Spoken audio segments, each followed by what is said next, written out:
I'm Deborah Cohen. I'm a historian, a faculty member in the history department, and direct the Buffett Institute for Global Affairs. Given the American-Israeli attack on Iran on Saturday rather, and the war that's now engulfing the Middle East, we are very fortunate to have Professor Marc Lynch with us today. Marc Lynch is political science and international affairs and faculty member and director of the project on Middle East political science at George Washington University's Elliott School of International Affairs. He is the author of a full bookshelf of books about Middle Eastern politics, including his 2012 The Arab Uprising, The Unfinished Revolutions of the New Middle East. He is, by the way, the person who coined the term Arab Spring. He's written about political Islam, Iraq, Syria, Tunisia, Egypt, Israel, and Palestine in books, articles, and many pieces for the press, especially for Foreign Policy magazine. His new book, America's Middle East, The Ruination of a Region, was published last year by Oxford University Press. Professor Lynch has just been named a Harry Frank Guggenheim Foundation Distinguished Scholar for 2026 to work on his next book, Battle Scars, Violence, and the Middle East Warscape. So please join me in welcoming him. We're really looking forward to the talk.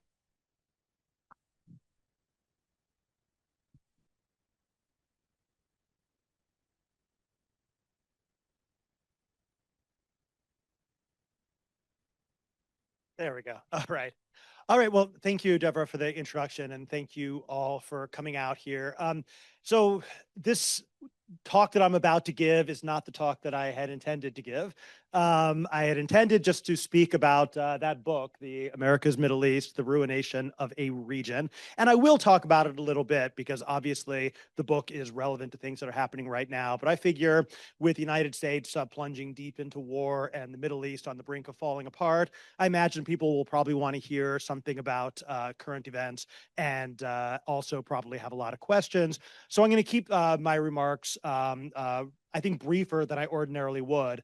But of course, I'm happy to answer any questions about the book as well as questions about current events. But let me start by talking about the book and about why I wrote it and kind of the major arguments of it. So basically, for those of you who are not familiar with the work that I've done before, I mean, it's hard to imagine, but for those who aren't, there's basically two ways that people typically write about the international relations of the Middle East and about regional politics. And in my classes, I call this kind of the inside-out approach and the outside-in approach. And the outside-in approach typically focuses on American foreign policy and its competitors in the region and kind of looks at it from as kind of a one arena within broader global politics. And the inside out approach typically begins with the what's happening in the region itself and looking at how the various players understand their interests, the power relations, identity politics. And most of my work over the course of my career, in my academic career, has been the inside-out approach. I typically have written about inter-Arab politics, both comparative and regional, and really focused on the dynamics of the regional politics on their own merit. So the United States was there, but it was in the background, not the main thing that I was trying to explain. And at the same time, though, I work in Washington, D.C., very closely involved with a lot of the policy community. So I was at the same time doing quite a bit of policy work, engaged with policy issues, trying to give advice, which was usually ignored, about American foreign policy, and deeply involved with that kind of the whole blob, the whole think tank world, and all of that. So it was kind of working on parallel tracks. And I might have been happy to continue doing that forever. But then I think like many people, at least I can only speak for myself, but I became, well, let's put it this way. When the first review of my book came out, of this book came out, it was in a British newspaper, and the reviewer, I think, picked up on something that I had maybe missed. He said that I used the word rage 8 times on page 1 of the book. And that did kind of capture how I felt. I was simply absolutely outraged over Gaza and over what the United States was doing in terms of supporting, arming, and defending what was an increasingly pointless and destructive war, and its immense, vast humanitarian costs and its human costs, with no clear strategy or endgame in sight. And I want to be clear about the sources of my rage. The rage was not that Israel responded after October 7th. Any country would have responded after being attacked the way Israel was on October 7th by Hamas. There's no question about that. But it was also very clear from the beginning that there's different ways that you can respond, ways that involve paying close, careful attention to the laws of war and to the human consequences of what you do, and ways that do not. And early on in the conflict, when it became clear that Israel was planning a ground offensive, I wrote one of my first kind of policy pieces for Foreign Affairs, and the editors gave it the extremely subtle title. I can't remember the exact title, but it was very subtle. It was something like "Invading Gaza will be a disastrous, catastrophic mistake," or something like that.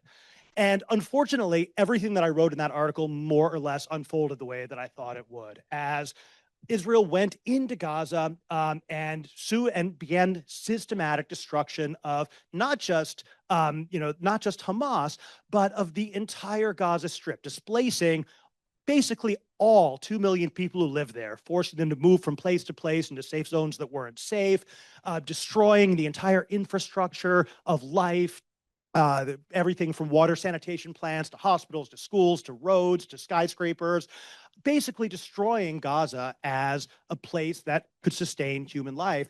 And this went on and on and on. And it was very clear at a certain point to everybody that this was not in service of any clear strategic objective, that it was not advancing either American or Israeli strategic interests, and the human costs were overwhelmingly unacceptable. And this was very clear, I think, to pretty much everybody.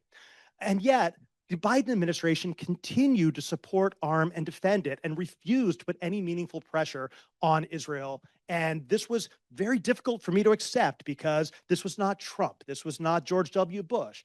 This was an administration which was staffed by the same people that I'd worked with for much of my career, people who I knew to be well-informed. I thought they were moral, ethical people who wanted to bring peace and stability to the region. We had worked together. I co-authored with several of them.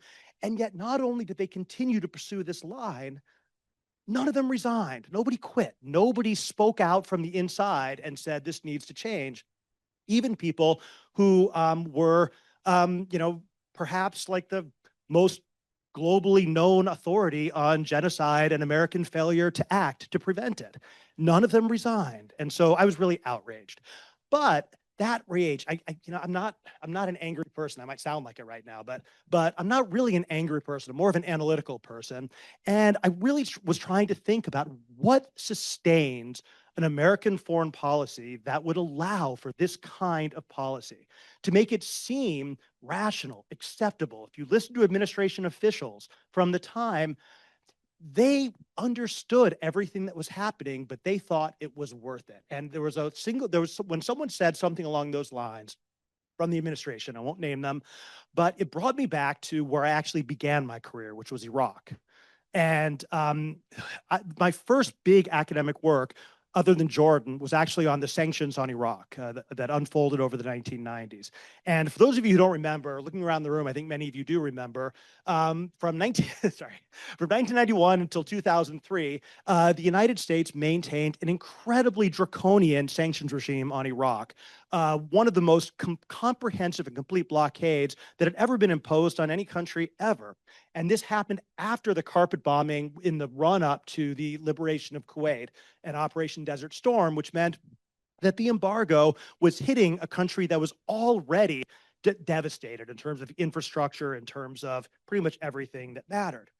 And right around 1995 or so, 1994, 95, the human costs of this were becoming extremely clear. This was being documented widely, and you ended up in a situation where very large numbers of people were dying because of this. They were starving. They couldn't get access to medical care. They couldn't get access to clean water. They couldn't reconstruct the facilities that would be required to sustain human life. And this all came to a head in one of the most famous, I think, one of the most famous quotes in, I think, maybe modern American foreign policy history that I think many of you remember. Madeleine Albright, Secretary of State, was on 60 Minutes back when that was still a thing. And Madeleine was asked, Credible UN reports suggest that up to 500,000 children have died because of the effects of the sanctions. What do you say to that? And she said, well, it's a hard choice, but we think it's worth it. And I was like, how could anything be worth the death of 500,000 children? Now, Madeline later said that she regretted saying it, but she didn't change the policy. And so basically, I'm giving you all of this background simply to say that I didn't want to write a book about Gaza because it's a bigger problem than that. My general take on this is that if it would be very easy in some ways if Gaza was an exception, right? If Gaza was just something that was different from every place else. And there are reasons why you would think Gaza is different. It's, it's an occupied territory, Hamas runs it. There's been recurrent episodic eruptions of conflict and war between Israel and Gaza. There's all kinds of reasons why Gaza might be seen as an exception. It's like horrible things happen there, but it's contained there. And that's not indicative of broader patterns in America's engagement with the Middle East. But I've been kind of reluctantly forced to grapple with the fact that that's not true.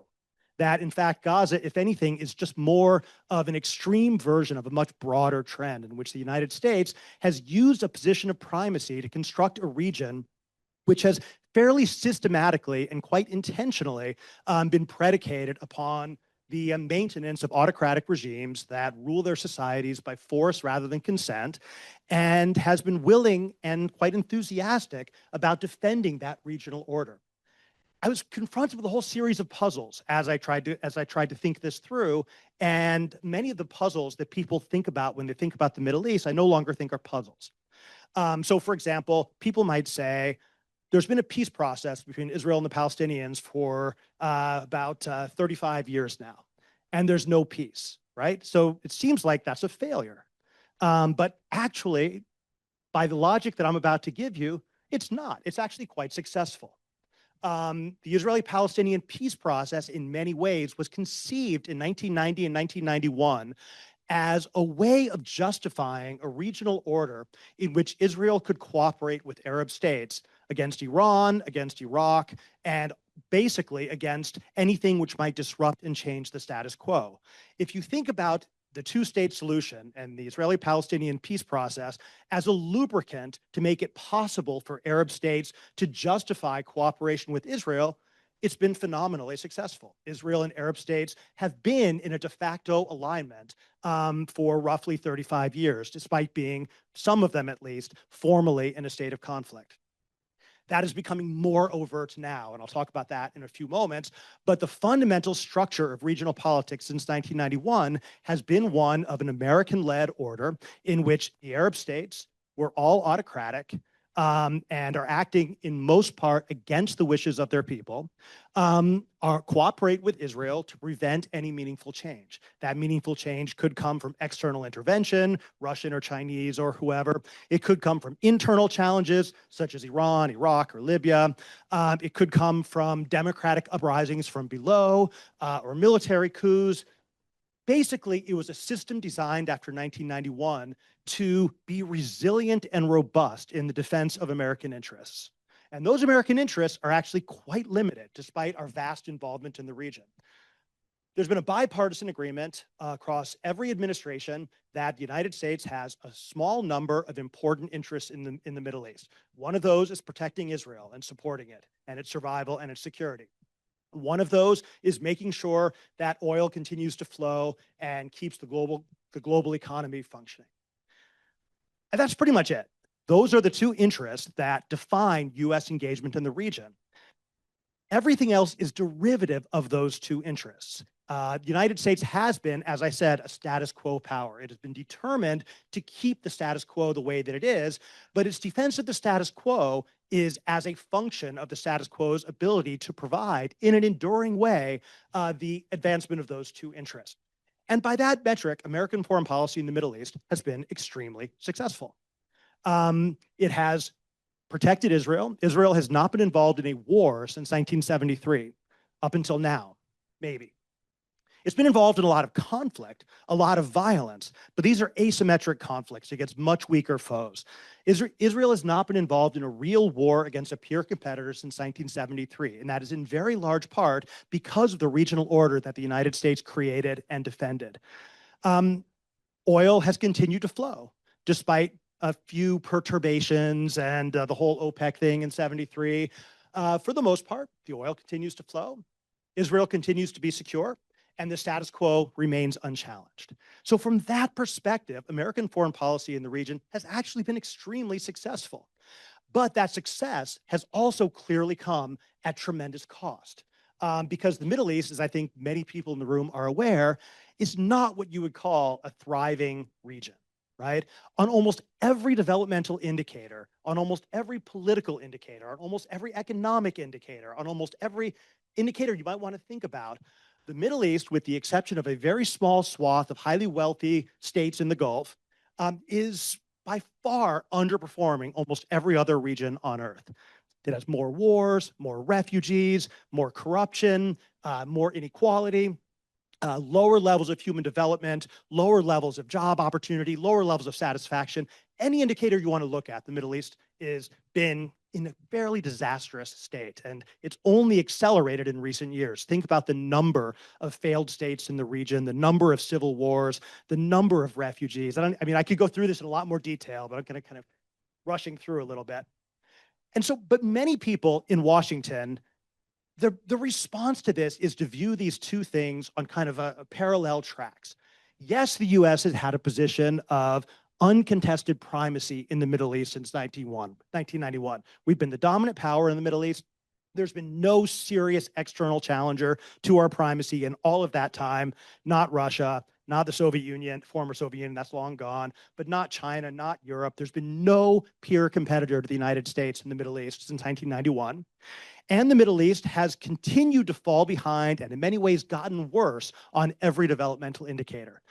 Washington wants those to be parallel tracks. This simply means that we need to do more. Like the Middle East is falling into the abyss. We are the only thing stopping it from getting worse. But I actually think it's much more causal in the other direction. That US primacy has enabled the system which has produced these horrible outcomes. Now, here's the part where I kind of depart from where a lot of people making my line of argument would make, because, this is like one of the first times I gave this talk, I got the response which has shaped it ever since, which is, oh, here we go, another left-wing professor blaming America for everything, right? That's not my point. I actually do not think that the United States is the primary defender of this regional order. What actually sustains it is the regimes in the region which are evolutionarily adapted to thrive within this system. Regimes that want to stay in power at all cost because that is their raison d'etre. Their purpose is to stay in power. And staying in power, for the most part, requires the over-militarization and securitization of the system. It does not require economic development in the same way that we might think about it. Arab regimes have typically not just produced these kinds of negative outcomes because they tried to do better and failed, but because they were actually trying to do what they were built to do, which is to stay in power at all cost. The US agreed with them on that. The US has never meaningfully pushed for democracy in the Middle East, despite having a lot of democracy promotion programming, because that would be completely contrary to our national interest. Democracy in the Middle East would empower publics that are pretty much opposed to everything we want to do. Friendly autocratic regimes will cooperate with us on Iran, on Iraq, on Syria, on the war on terror, on all these other things. And that's what America's Middle East depends upon. Complicit, compliant, regional elites who are acting the way they do, not because we are forcing them to do so, but because it's in their own self-interest to do so. They want to survive, and that's the bargain. They'll do all these things for the United States in exchange for the US guaranteeing their survival. And it's been a system that has worked very well for the regimes, pretty well for the United States, and horribly for everybody else in the region. And that's basically where I came down on it.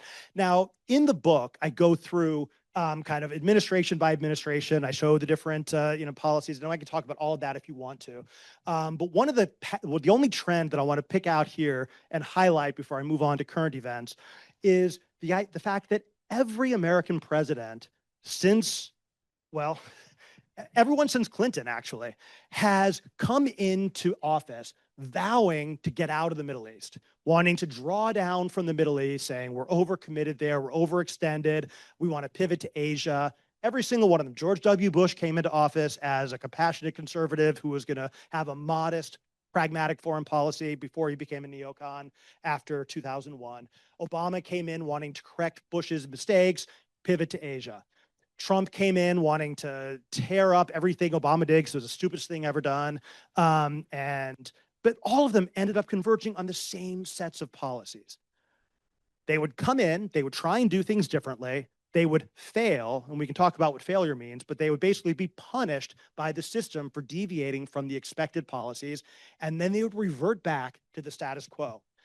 Trump, for example, in his first term, many people think that he was, it's just like this like crazy, wild-eyed radical, whatever, doing whatever he wants in the region, and we'll talk about now later, but in his first term at least, that's not true. He had an extremely conventional Middle East policy. He was unconventional in other parts of the world, but in the Middle East, he was extremely conventional.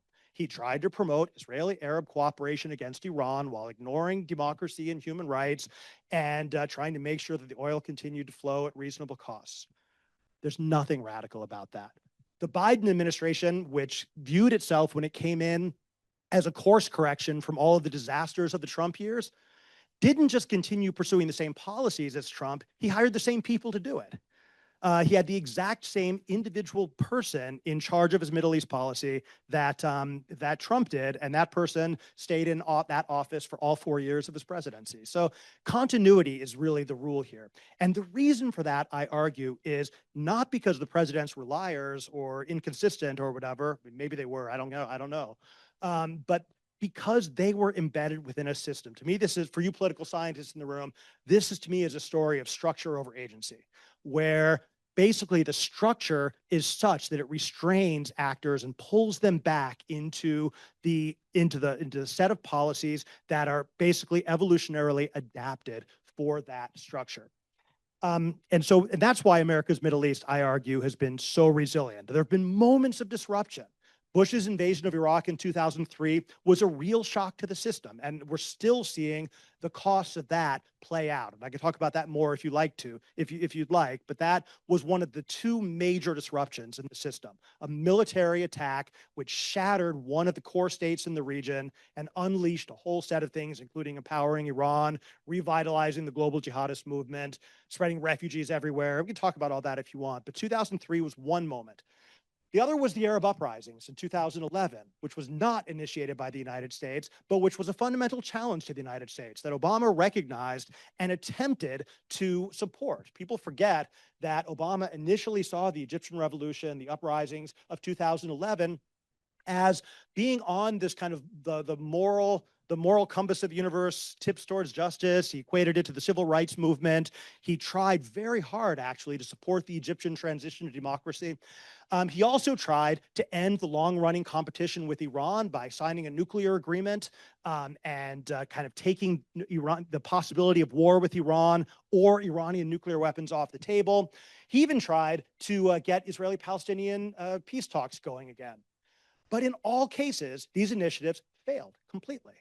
And the reason they failed was not because Obama was weak or deluded or the like. It was because every major ally in the region opposed them because they were deviations from what the United States was supposed to do. So the Gulf states and Israel lobbied hard against the JCPOA. They eventually accepted it after getting huge payoffs, a vast increase in military support to Israel, vast increase in military support to the Gulf, and a green light for Saudi Arabia to invade Yemen, which went great. That worked out very well for them. The Israeli-Palestinian negotiations collapsed almost immediately because nobody was interested, and he faced a massive domestic political backlash. And the democracy that he tried to promote ended up in military coups sponsored by Saudi Arabia and the UAE, the closest allies in the region. To me, that's the clearest example of structure pulling a well-intentioned president back in. And this happens again and again and again. I'm happy to talk more about this, but what I want to do now is, oh, and by the way, the other big thing people often point to is Trump tearing up the JCPOA and taking us out of it, even though Iran was complying with the agreement. But that actually was not a major change. That was simply a reversion to the status quo ante. That was a reversal of the change that Obama had tried to impose on the system. Trump merely restored it. That was a status quo move, not a revisionist move. It was a dumb one because it brought us to where we are right now, but it was not a revisionist move. Okay, so where are we now? And ordinarily, I would now be talking a lot about Gaza, but I'm not going to because I'm happy to answer questions about it. God knows there's a lot about it in the book, and I have strong opinions. And but really, what I want to do now is just talk about what's happening right now, which is the possibility of both. I'm still playing wordsmithing this and kind of figuring out how exactly to phrase it. But in many ways, what's happening right now is the apotheosis of America's Middle East. It is the full culmination of America's Middle East in ways that have never happened previously. What I mean by that is that we are now seeing the possibility of direct Israeli-Arab military cooperation against Iran under American leadership without any movement or progress on the Palestinian issue. That has been the goal of every American administration since Clinton, and it is now being achieved in some ways. At the same time, we are very likely seeing, in my opinion, the harbinger of the collapse of America's Middle East, as in many ways, the attack on Iran and the fallout and repercussions of it are very likely to destroy the very foundations of this structure that I described in all kinds of ways. And so let me kind of unpack that a little bit and then just open it up and let you ask about whatever you want to ask about. So after October 7th, as you know, Israel launched the war on Gaza and the war with Hamas, and that proceeded as I described earlier. It then, as it kind of decided that it had more or less achieved the goals that it needed to achieve in Gaza, it turned more towards the region. And before October 7th, one of the reasons that that Israel had not been paying much attention to the growing threat posed by Hamas is because they were preparing for war with Hezbollah. That was the primary threat that they believed they faced. Hezbollah has this vast arsenal of missiles on the border. They proved in 2006 that they could fight Israel to a standstill over more than a month, and they correctly viewed Hezbollah as their primary strategic threat. They also viewed Hezbollah as Iran's greatest asset and greatest weapon, as a deterrent, preventing them from taking the action that they would like to take against Iran. So Israel then proceeded sequentially by first launching a spectacularly successful decapitation strike against Hezbollah, which killed not only Hassan Nasrallah, the Secretary General of Hezbollah, but also a wide swath of its senior leadership and operational leadership, while at the same time, as a predecessor, launching this attack with pagers, this bizarre attack with sabotage pagers, which actually disabled, injured, or killed a not insignificant number of Hezbollah fighters and their families and their children and anyone in the vicinity. But it was a multi-tiered attack, which basically almost overnight, in combination with then a systematic bombing campaign aimed at Hezbollah's missile arsenal, managed to almost overnight defang and destroy and neuter their strongest regional adversary. And it really did succeed in the short term.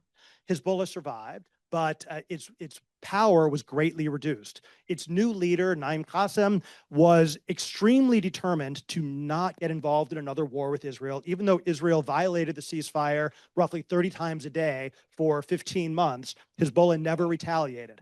And in a sense, that's the best possible outcome for Israel. Hezbollah might still exist, but it is deterred, it is no longer a threat, and its leadership, out of their own survival interest, choose not to engage in conflict. Meanwhile, Hezbollah lost all of its domestic popularity among Lebanese, who viewed them as responsible for bringing Israel's devastation down upon themselves. Once Hezbollah was removed as a threat, then it became possible to contemplate going after Iran. There was a brief detour where Israel attacked the Houthis, who were blockading shipping in the Indian Ocean and were launching missiles at Israel. Israel and the United States bombed the Houthis in Yemen for a while and had accomplished nothing and eventually declared victory and stopped. But that was only a detour. What they really wanted to do was to go to war with Iran directly, which was not a new interest for them. They had long prioritized the Iranian threat. But with Hezbollah neutered, with Trump in office, And with that regional configuration, they believed that this was an opportunity to finally decisively set back. I mean, this was the original 12-day war. This was not a regime change war. This was aimed at Iran's nuclear weapons program and its ballistic missile arsenal. And this was a classic Israeli, what they call it, a mowing the grass operation, to kind of push back capabilities, slow down development.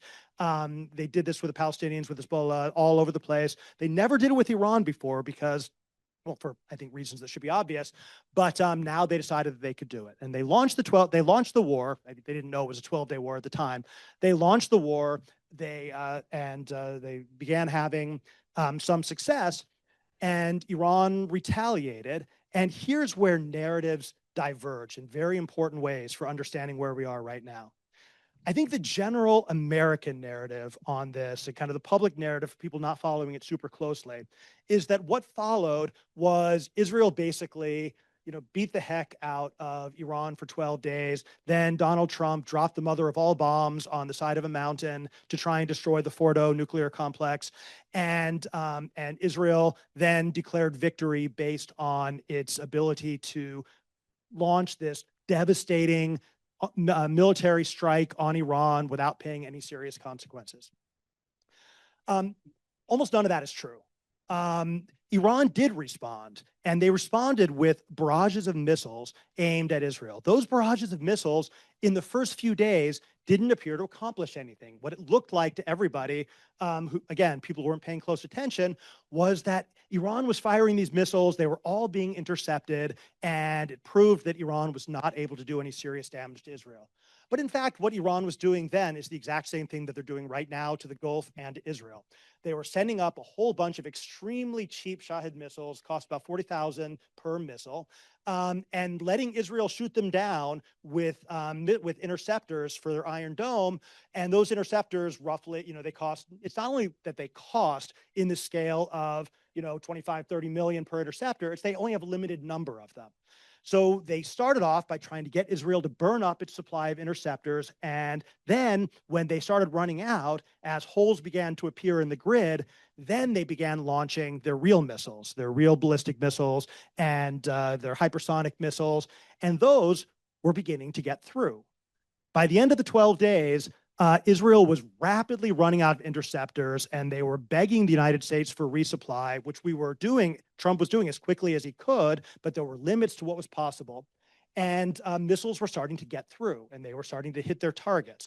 When Trump dropped the mother of all bombs and then told Israeli jets to turn around and go home, people saw that as him kind of protecting Iran. He was protecting Israel too. He could see the war was not going according to plan, and it was time for it to end. And it did end at that point, but neither side really saw it as an ending. Both sides spent the intervening 7 months basically rearming and planning for the next round. Israel decided that mowing the grass was insufficient, that they needed instead to get a regime change decapitation strike and to end the threat once and for all.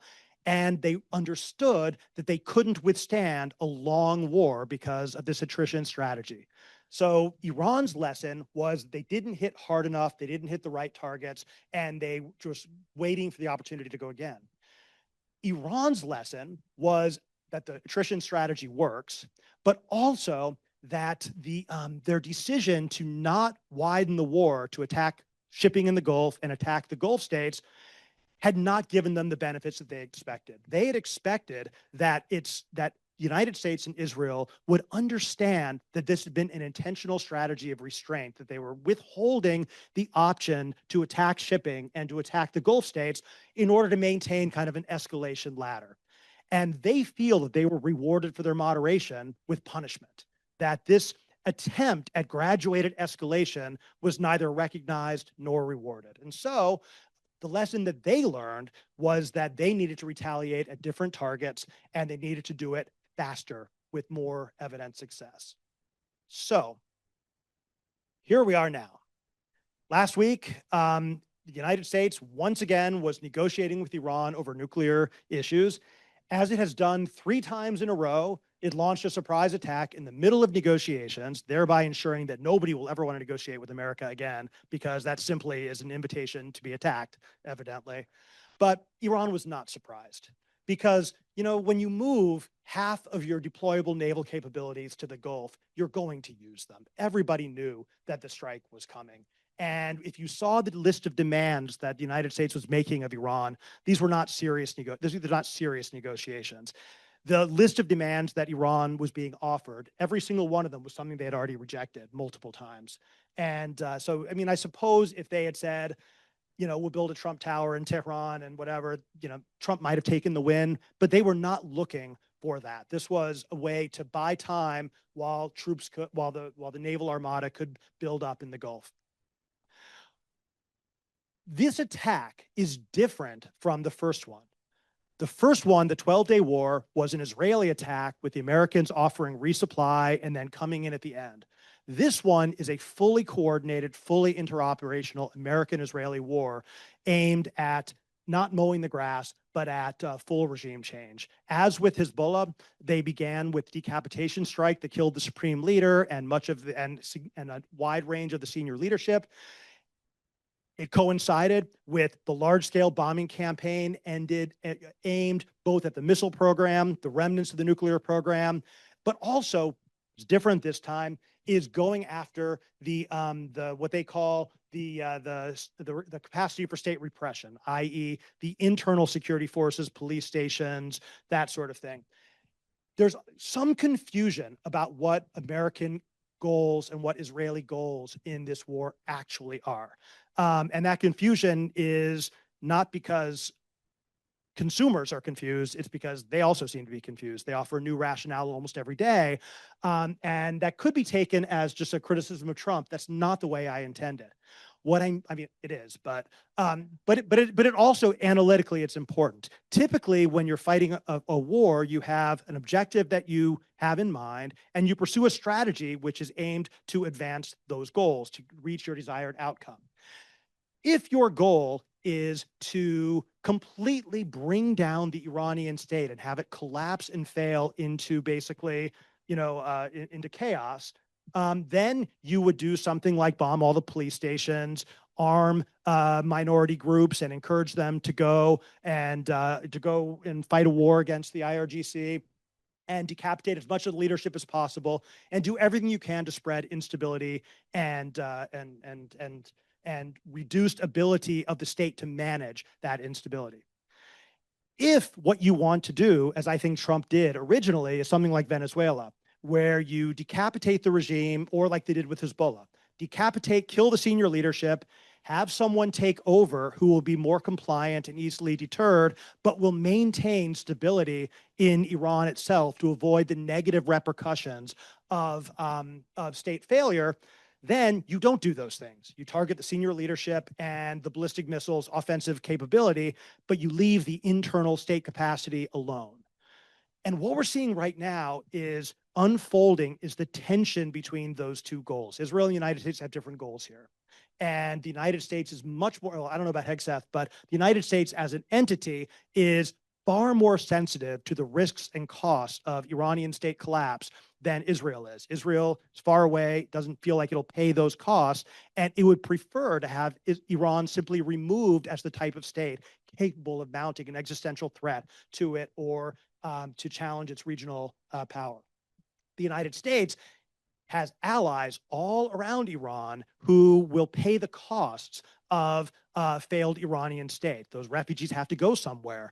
Armed groups are going to be fighting somewhere. All the bad things that you associate with Libya, with Sudan, with Syria, with Iraq in the 2000s, all that's going to happen in Iran, magnified by a factor of 10, because Iran is much bigger and centrally located, which basically means that the United States has to pay attention to the impact on its allies and on its regional order of Iranian state failure.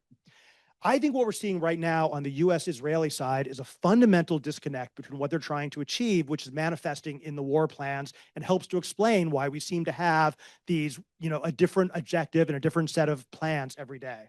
And so I'll leave that for now. Let's talk about Iran.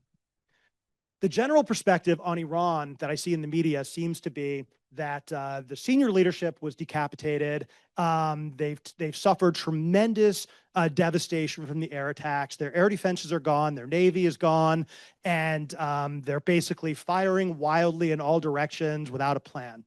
And I think that is absolutely untrue. I think what Iran has been doing is implementing and executing a very kind of easy to understand and effective strategy in response to an attack they knew was coming. Now, I still don't really understand why Khamenei took part in a meeting that could be killed all at once, but that's another issue. The plan was not dependent on him. Basically, the plan is three parts. The first part is doing the exact same thing you did in the 12-day war, but doing it faster. Flood the zone with cheap Shahed missiles and drones. Do as much damage as you can, but primarily be focused on exhausting and disrupting the missile defense systems, so that by the time you get a week or two in, you'll be able to start doing real damage with all of the high quality hypersonic and ballistic missiles that you've been holding in reserve. Israel, by the way, is doing everything, and the United States are trying to destroy all those things in the ground before they can be used, but so far don't seem to be accomplishing that goal. But that's the race. That's part number one. Part number two is going after the Gulf states and the region directly. And they have been extremely successful at that, as you might have seen. It was a great shock, and I'm happy to talk more about it if you like. Many of us thought that they would not go after the Gulf states because they didn't over the summer, and because Saudi Arabia and Qatar and Oman in particular were working very hard to try and prevent exactly this kind of war. But Iran decided that in order to stop what they saw as an existential regime change attack, they needed to impose serious costs right away, and not just on Israel, on the United States. Let's be really clear. Donald Trump doesn't care if missiles hit in Israel. He might be sad about it if that's possible, but he doesn't really care that much. What he does care about, though, is disruptions to global shipping, which are going to dramatically increase the price of oil and can disrupt his allies in the Gulf. And Iran has been systematically targeting exactly that. What have they done? They've already shut down shipping out of the oil shipping through the Straits of Hormuz. They didn't even have to blow anything up. They just said that they would, and all of the oil tankers are now sitting anchored in the Indian Ocean because they're not willing to take the risk that Iran might be serious. Trump just offered to use U.S. Navy convoys to protect them, going back to the tanker wars of the 1980s. Iran would love that because that puts a whole bunch of U.S. warships in easy range of cruise missiles and other low-cost weaponry, which they would be happy to take pot shots at a convoy supply. And if they get lucky and one of them sinks, then the straits are closed for a long time. So they're doing quite well at that. They've also very successfully disrupted global energy production. The Saudis have shut down their oil refineries. A drone was shot out of the sky, landed on them, did a little bit of damage. The Iranians then issued a statement saying, "We didn't do that on purpose, but we could," and that was noticed. Qatar has shut down its liquid natural gas production, which is the primary source of energy for Europe. It'll take them a month minimum to restart it. So they've already, without actually doing very much, given a fundamental disruption to global energy, and the cost of that they're going to ripple as things go. We've already seen here in the US like an 80-cent increase in the price of gas. That's going to be a lot more. And again, this is without Iran actually doing very much, simply signaling that they would or could. Number two, Iran has been, they're not firing randomly. They seem to be fairly systematically. The story in the New York Times this morning was the first one I've seen that actually noticed this. They've been systematically targeting American radars and communications infrastructure, which is what underpins the air defense systems. They're systematically degrading it. They're not going to be able to knock it out, but they're reducing its efficiency, which is going to make it easier and easier for missiles to get through. They're also, when they're exhausting American supplies of interceptors in the Gulf, that also limits American ability to resupply Israel. We're at a point right now where the United States is contemplating pulling its air defense systems out of South Korea because they don't have any place else to get it from. In other words, starting to have an impact on our global military readiness. So we're running out of interceptors. They're targeting critical infrastructure, and they're also hitting symbolic sites. You've seen them hitting the hotels in Dubai, hitting public spaces. This is aimed at making very clear to the leaders of the Gulf what they could do, and making very clear to the citizens of the Gulf what their leaders cannot do to protect them. They are cranking the screws on the Gulf states and on global, kind of basically the rest of the world, which depends on Gulf energy, and saying this war needs to end. And it's working. That strategy, the U.S. is like still bombing everything it can, and I would never underestimate what the United States is able to do militarily. But right now, what I see happening, unfolding over the last few days, is a United States which is veering wildly between strategic objectives, unable to figure out how to deal with the chaos it's unleashed. They just told they just told all these American citizens to leave and couldn't even like get them flights out of the country, out of the region. I mean, it's like you're seeing a whole bunch of things that weren't planned for, and they're now scrambling on the fly to try and figure out how to reach. Whereas Iran, despite absorbing a tremendous amount of destruction and loss, seems to be fairly coherently and consistently following a pretty well articulated and clear strategy. At the same time, and here's where I'm going to end. There's a couple of things unfolding now, which can give me a sense of how bad this could get. And that is that you're seeing this manifesting all over the region. So Israel is now, they just this morning, they told everybody south of the Litani River in Lebanon, hundreds of thousands of people, that they all need to relocate, force them into go to the north. Israel looks like they're about to reoccupy the south of Lebanon after Hezbollah fired a few missiles. You're seeing an escalation into Iraq, where some of the pro-Iran Shia militias are firing firing some of the missiles into Saudi Arabia, and you're seeing the very clear possibility of this tenuous post-war Iraq kind of falling apart back into some kind of civil war.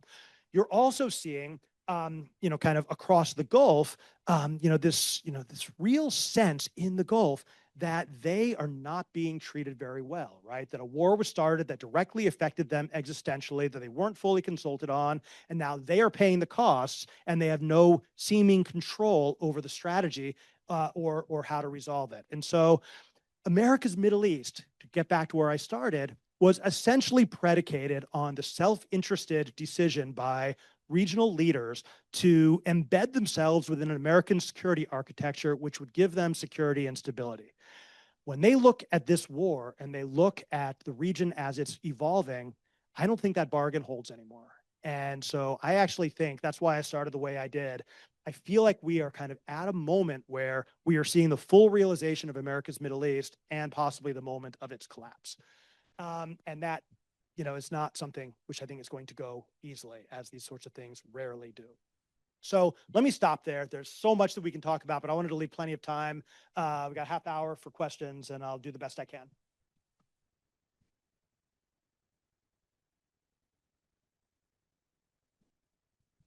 Okay.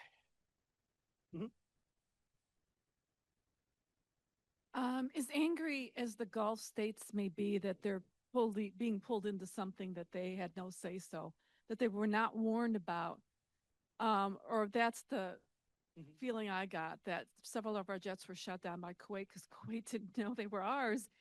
Um, is their anger, though, as Iranian missiles hit within their territory? I guess, which is their anger going to be the greatest at? And Saudi Arabia is already not an ally of Iran. A lot of countries in the United Arab Emirates already not fans of Iran. So I'm guessing, who is their anger going to be greatest at? And is it going to tip against Iran? And if so, if you have the concerted forces of Israel, the rest of the Middle East allies, and the United States, could we see literally a flat earth policy?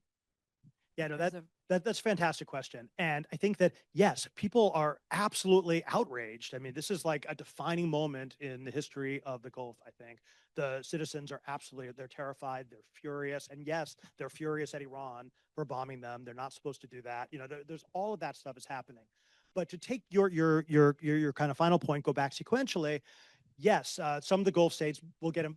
They've already gotten involved in the fighting, and some more were, but they can't really add all that much. I mean, when you're talking about the combined firepower of Israel and the United States, and you're already seeing the use of Gulf-like territory as launching pads for the U.S., the U.S. Using their bases to fight the war, there's not really that much additive that can be done. It would be more of a political than a military advantage having the Gulf states join. The politics of it are shaky because yes, they're furious at Iran, but they're also furious at the conditions that got them that way. And I think many of them, at least from what I see, what I talk to people, and what I'm seeing online, is that they expected the U.S. to be able to protect them. That's what the U.S. is for. And the U.S. is not protecting them, and they're running out of interceptors. They asked the United States for resupply. The U.S. said, no, we need them. And if you're the UAE, if you're Saudi Arabia, and the U.S. says, no, sorry, we're not going to resupply your interceptors, what does that say? That says that maybe you are not as important to them as you thought they were. So there is anger there, but the real issue, though, what's hidden beneath all of this, is that even before this war, Saudi Arabia and many of the Gulf states increasingly saw an unrestrained Israel as the greatest threat, more dangerous than Iran. I think people have already forgotten this, but not in the Gulf. When Israel decided to bomb a Hamas meeting in Doha, the heart of Qatar, that really, really set off alarm bells across the Gulf. If they would do it in Doha, why wouldn't they do it in Riyadh? Why wouldn't they do it in Manama? And so you've really seen this movement towards seeing Israeli power as not just something which they can use against Iran, but as a potential threat to themselves. And I think this is going to accelerate that. Even if they fight side by side against Iran, as they very well might, I think the long-term effect of this is going to be this, trying to say, look, we need to protect ourselves against Israel, with or without whatever happens in Iran. And I think that if that becomes the case, then the entire bargain and logic of America's Middle East, kind of falls apart. Sir? Sorry. And maybe I'll start off with what many of us received today from our interim president, Benin, about NU Qatar.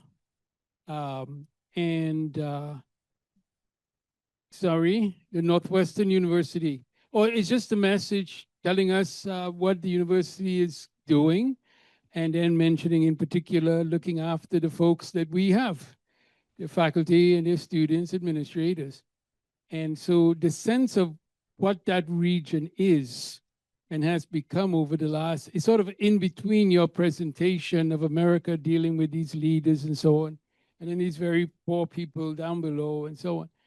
But that region, those Gulf states, what has happened to them in terms of, corporate, touristic, sports? I mean, there's been a different kind of Middle East.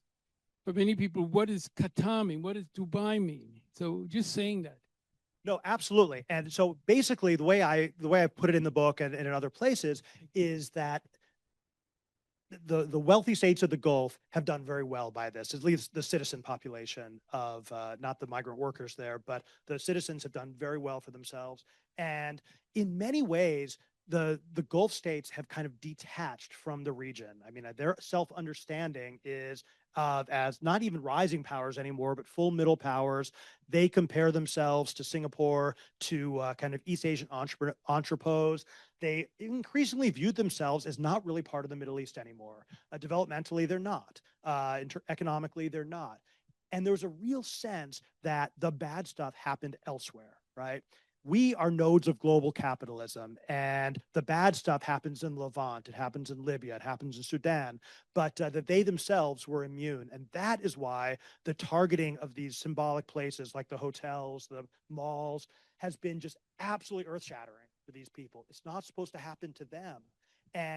But again, I'm not saying this to, I'm not making fun of them at all. What I'm saying is that they are now turning to their leaders and they are saying, we had a deal, right? You're supposed to give us security, stability, and protection. And why are there missiles raining on five-star hotels?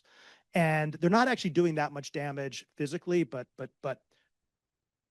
psychologically, mentally, emotionally, doing huge amounts of damage. And I think that's going to be rippling out for over the coming decade. I mean, I think that the fundamental idea that these wealthy Gulf states had detached from the Middle East and were no longer bound by geography has just come crashing down very, very quickly.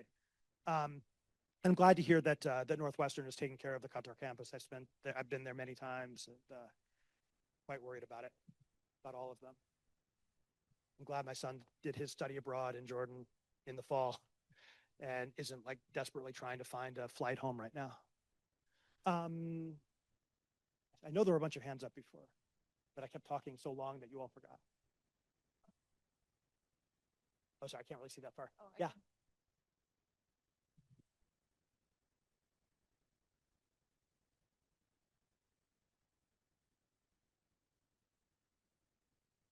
When it comes to paramilitary, paramilitary groups such as Hamas, Hezbollah, the Houthis, and all of the others of their ilk, especially who have been interrupting American-Israeli primacy to the extent that they can, do you think that America, even more than Israel, because America is the much bigger one, has a vested interest in keeping those groups around? As we know that Netanyahu propped up Hamas, we know that America has supported so many insurgent, often very violent and destructive insurgent movements in places that had colonial interests throughout history.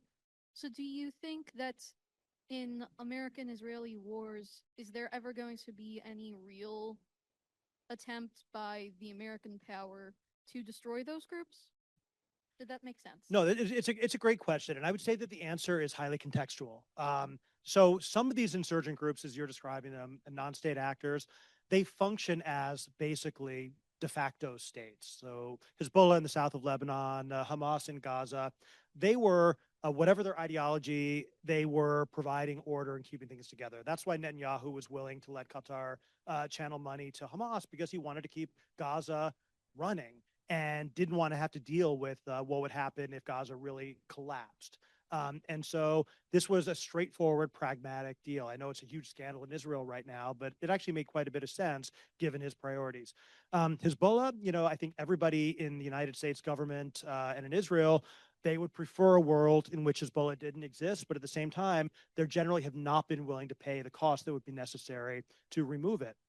And so one of the things that's been happening for a while has been the international community in the United States puts pressure on the Lebanese armed forces to disarm Hezbollah, and they put pressure on the Lebanese government to basically require Hezbollah to give up their weapons. And the only response to that is, well, you and what army, right? It's not a lack of will, it's a lack of capacity. Right now, you're seeing them the same thing. They're trying to do it, but the Lebanese armed forces simply doesn't have the ability to disarm Hezbollah without prompting a civil war first. I think in Israel, there was a fundamental shift after October 7th, where they were no longer willing to make that bargain anymore, that they saw Hamas, Hezbollah, and these non-state actors as basically not just as an existential threat, but as one to which they had been inattentive in the past, and it came back to bite them. Right. And so I think in Israel, you saw a real change in the willingness to tolerate that sort of thing. That cognitive change, I think, did not happen in the United States. And you're seeing this most clearly in Syria right now, where you basically, in the midst of all of this, you had the Ahmed Shara and Hayat Tahrir al-Sham. They come out of the north of Syria, come down, topple Assad, and they take power. And I think you all know that, the HTS, this used to be Al-Qaeda in Syria. This was the al-Nusra Front. Ahmed Shara himself was a senior Al-Qaeda fighter in Iraq. Israel looks at him right now and they say, once a jihadist, always a jihadist. We want to destabilize this regime. We want to prevent him from seizing power and creating a jihadist threat on our border. The United States looks at it and says, we couldn't care less about your ideology. Can you stabilize Syria, get it under control, and have it not be causing problems anymore? And so what you saw was Turkey, Saudi Arabia, Qatar basically vouching for Shara. The United States said, okay, we'll give this guy a chance. They lifted sanctions, and Now you see this guy who was the former leader of Al-Qaeda in Syria hanging out in the White House with Trump and speaking at Davos and playing basketball with CENTCOM commanders on the White House grounds. It's almost unthinkable, right?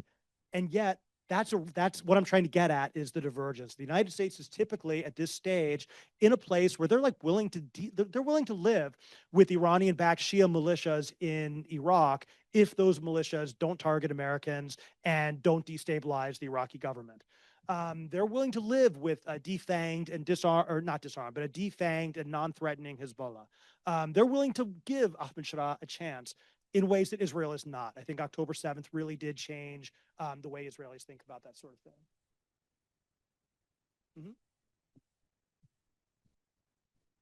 I want to get back to the premise of your book, which may be offering an interesting theory for understanding how we got here. I'm wondering if the same theory provides us with instrumentalization on how to think about a better future for the Middle East. Is there a paradigm shift, or do we have to just follow what's already been said? What's going on? Well, so in the book, I'm a little bit loath to offer a path forward, because I was pretty close with Obama and his team, and I feel like we tried a lot of the ideas that I had, and they all failed. And so, so I say this with a great deal of humility, but I would say my answer to your question is going to be in two directions. The first is empirical, the second is normative. Empirically, I feel like the foundations of America's Middle East really are collapsing. I thought that before this war began, and it's accelerating extremely rapidly now. But I felt like the war on Gaza really undermined both domestic political consensus in support of this system and kind of the global, the normative legitimacy of it. What Saudi Arabia was willing to do in normalizing relations with Israel before Gaza is very different from what they were willing to do after. So there was already that America's material power is fading. I think we've been losing our global primacy quickly. I think Trump was accelerating that, but didn't begin it. So I think a lot of the foundations of America's Middle East were already crumbling. And I think this war is just like kicking them out from under, rapidly. So I think whether we want there to be a different future or not, I think it's already here. Normatively, what would look better? And if you promise not to ask me how do we get from here to there, I'll tell you what I think a better Middle East would be. I actually think that if you look at the other regions of the world, the ones that we have better relations with, the ones that have better developmental indicators, the ones that do not have all of these pathologies, typically what they have are democratic systems and relatively open economies and the rule of law. All the things that the Middle East doesn't have. I think that, here everyone's going to say, "Oh, you're a crazy neocon," but which is not something anyone ever accuses me of. But I do actually think that democratizing these systems over time is the best road to a different Middle East. And if that happens, it is going to empower leaders who are hostile to American goals. It is going to make everything much more difficult, and people are going to treat it like an absolute disaster. But over the long term, because we've always dealt with these autocratic allies, we've never had to develop policies that actually respond to the interests of the people who live there. If we can keep the king of Saudi Arabia and the king of Jordan and the president of Egypt happy, it's their job to figure out how to keep their people from causing problems. And that means that we've had no incentive and no imperative to design better policies that might actually make the United States popular and make it electorally popular for a politician to be pro-American. And so that's a huge difference from, say, you think about Europe or even Latin America or parts of Africa or parts of Asia, where being seen as an ally of the United States is politically advantageous because people believe that an alliance with the United States is something valuable, which delivers the kinds of things that they want. And until we have a system where we have to do the same thing in the Middle East, I don't think we're ever going to have a better Middle East policy. Now, there's also like the unresolved Israeli-Palestinian issue. There's, all the wars, state failures, all these things. There's a lot of things, obviously, you would have to deal with. But I think fundamentally what produced America's Middle East was this authoritarian acceptance, this authoritarian model. And a lot of the pathologies of the region, I think, flow from that, both domestically and regionally. And so I think ultimately that's what's going to have to change, both the the systems themselves, and also how we approach them. In the book, I also talk about a whole bunch of other things that are varying degrees of originality. Kind of the hyper-militarization of the region, the preference for military over diplomatic solutions. It has to end if you want to have a more stable region. You need to think about the ways in which American security guarantees enable destructive behavior. Like if you're the UAE and Saudi Arabia and Qatar, and you're doing things which accelerate civil war in Syria and Libya and Sudan, but you pay no cost for it at all, that's a moral hazard, right? That basically incentivizes you to do destructive things. And so I think that withdrawing a certain degree of unconditional security guarantees, it's not what they want. Of course, I would want an unconditional security guarantee. Who wouldn't? But I think it's not in America's best interest to give these kinds of unconditional guarantees to states that are not acting in our interest. Would a more democratic Iran be better for the United States, setting aside all of like the current war and everything else? Yes, it would. But people need to understand that a more democratic Iran is not going to be one which is like easily subservient to American interests, that it's going to be a nationalist regime, which is going to be elected and is going to be expected to deliver positive outcomes for the Iranian people. And I think that would be a healthy thing, not a bad thing. But that sets me at odds with most people in Washington, I'm afraid. Danny? So I see you already have a microphone. I came prepared. Very quick, short question about Saudi Arabia, and then a slightly bigger question. There are conflicting reports and speculations about the role of the Saudis in the decision. Yes. So there are reports on both sides that the Saudis were against it and tried to persuade Washington not to do it, but also that they were along with the Israelis pushing the Trump administration to do it. So that's the first one. Maybe you want to answer that one first. Sure. The Washington Post story was deeply misleading, which is what happens when you fire your entire Middle East bureau. So basically, here's what happened. The Saudi Arabia was against a war. They tried to restrain it. Once they saw the armada massing, they could see what was happening in the negotiations in Oman. They could read the writing on the wall. Once they realized that war was inevitable, they wanted to be on side so they could try and shape it. Their gamble was that if they were part of the war planning, they wanted the war to be contained geographically and in terms of its ambitions, and try and shape it in the direction I described earlier, that say, okay, let's just get rid of the top levels of the regime, keep Iran together, and make sure they don't attack us. And then, of course, that didn't happen. So the reports that MBS was like lobbying for an aggressive regime change war, I think are not correct. I think it is true that he was on the phone with American officials frequently. They might have misunderstood what he was saying. But you'll notice that in that Washington Post story, every single source was from Washington. None of them were from Riyadh. I mean, just a caveat there, MBS had lobbied previous administrations to attack Iran. He changed. Yeah. Yeah. He evolved quite a bit in foreign policy in ways that I hadn't necessarily expected. Back when he was first in power, 2015, 2016, 2017, he was extremely irresponsible and was extremely bad at foreign policy. Very good at domestic policy. He was very good at consolidating power inside of Saudi Arabia, but he was extremely reckless. I don't know if you remember the kidnapping of the prime minister of Lebanon, the war in Yemen.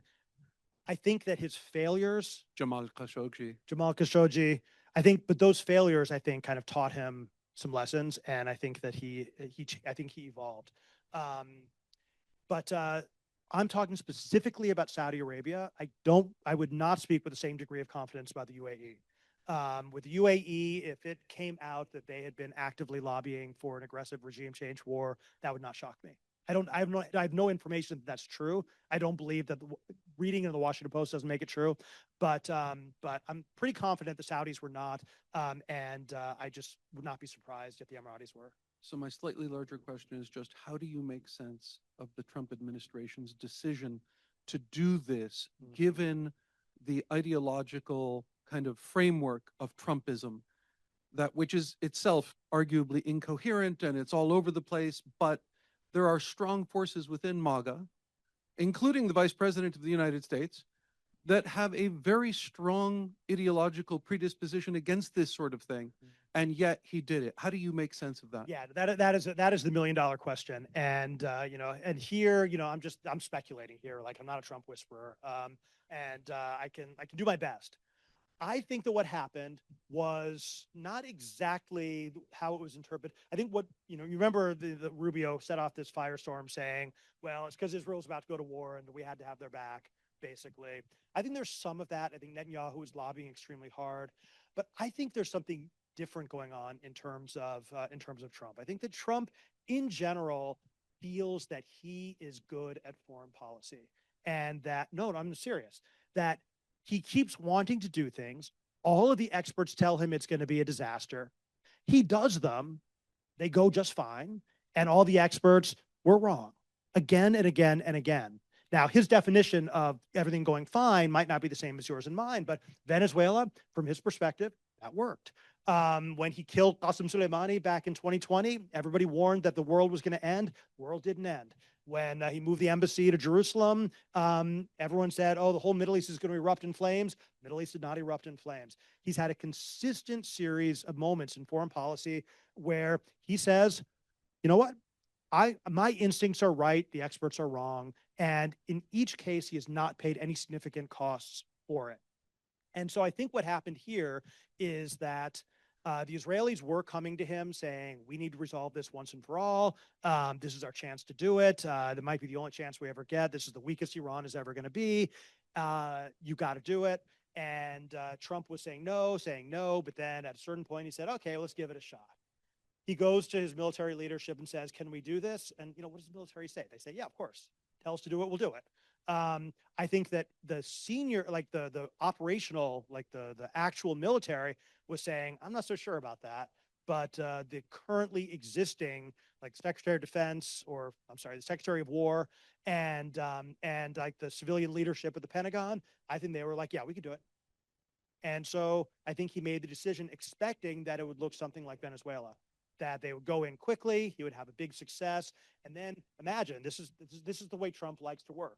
Every other president tried to do this. They all failed. I did it. And once again, I proved that I am the best president, the GOAT, the greatest of all time. I really think he thought it was going to be a quick win and move on. And now that it's not, I have no idea how he's going to respond to that.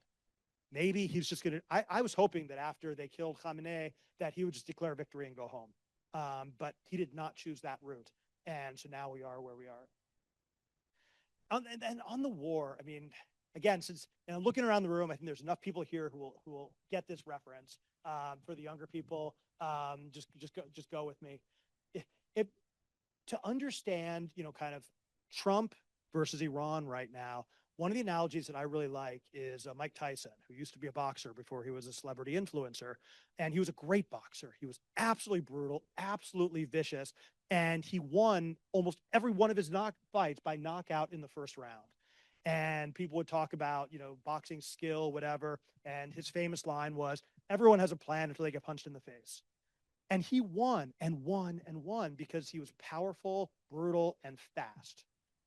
When he lost, it was against a boxer who was bigger, taller, and much more skilled, who managed to turn it into a long fight. He didn't get knocked out in the first round. He gripped him, he grappled him, he made it ugly. Tyson got tired, didn't really quite know what to do with it. And in the end, he ended up losing. And that's the difference between, I think, Trump's military and Iran. Trump wanted a quick win, a first round knockout, because that's what he's used to getting. And Iran is prepared for a long, ugly, costly, painful war, which they expect they will survive. And I think that real disconnect between expected outcomes and the expected process is typically how you get wars, right? Both sides think that they're going to come out on top because they have different theories of victory and different expectations. And I think that's where we are right now. I don't think Trump expected to be in what could end up being a months-long war that destabilized the entire Middle East. I think he thought he was going to get that first round knockout. Yes. Maybe I think this will be the last question that we've got time for. I'm looking, you said America's Middle East foreign policy. I would like you to address the role of AIPAC because it has a huge impact because it requires United States to have an unconditional political and military support for it. So how much of that is really shaped by AIPAC rather than just maintaining a status quo? Thanks. So in the book, kind of domestic politics, lobbies are part of the structure that holds everything in place. AIPAC's a big part of it, but it's also kind of Gulf states, kind of huge amounts of money the Gulf states have put into think tanks and kind of shaping the information environment.